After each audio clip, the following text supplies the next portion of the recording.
नांदेड येथील स्वाभिमानी शेतकरी संघटनेचे हनुमंतराजे गोरे आणि इतर काही शेतकरी आमच्याकडे आले होते. राजू शेट्टीजींना भेटले.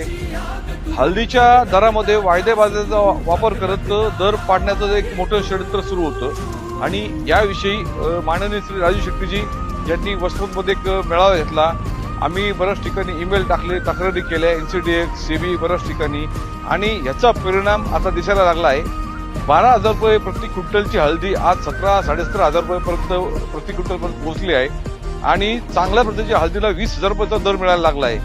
त्यामुळं वायदा बाजाराचा वापर करत हळदीचे दर पाडण्याचं जे कटकारस्थान होतं, त्या साठेबाजांचे धाबे जाणले. जसं जसं आम्ही यामध्ये लक्ष टाकायला सुरुवात केली, शेट्टी साहेबांनी पत्रव्यवहार केला आणि काल देखील त्यांनी याविषयी कडेगाव येथील सांगितलं एका मेळाव्यामध्ये.